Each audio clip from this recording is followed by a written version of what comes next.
Tonight, 24 years after a woman says she was kidnapped and raped in Escondido, closing arguments were finally heard in the trial of the man she says did it. Good evening and thanks for joining us. I'm Marcella Lee. Mark Hunter was arrested in Hemet back in 2021 for kidnapping and raping the woman who was 19 years old at the time. CBS 8's Steve Price was in the courtroom today and has the details. Closing arguments today in a Vista courtroom for a rape and kidnapping case that happened more than 24 years ago. Police say they identified a suspect decades later through DNA. The victim says it all started at this AM/PM on Grand Avenue in Escondido, February 17, 1999, around 8:30 at night. She was 19 years old at the time and says a man approached her asking for directions. She agreed to show him where he was going by having him follow her car in his van. She was young, she was naive, she didn't have a cell phone, and she was all alone.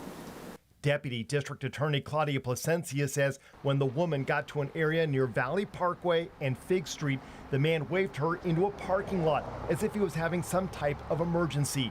She says that person then pulled the woman into his van and drove her to the end of a cul-de-sac. She kicked and she screamed, but her will was not strong enough to overcome the physical force that he used to pin her down and cover her mouth and tell her, "Don't make me strangle you."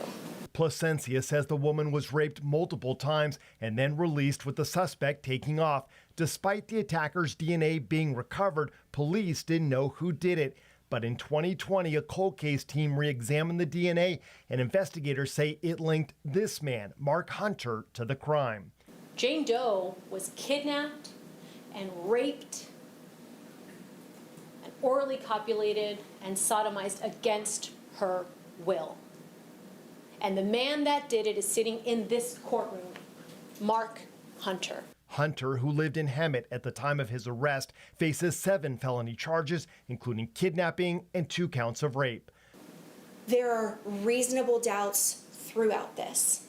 Hunter's attorney argued that it's a case of he said, she said, with the evidence showing if her client did have sex with the woman, it could have been consensual. The suspect's not wearing gloves. Suspect's not wearing a mask, not wearing a condom, nothing like that to conceal himself. Hunter could face life behind bars if convicted. In Vista, Steve Price, CBS 8.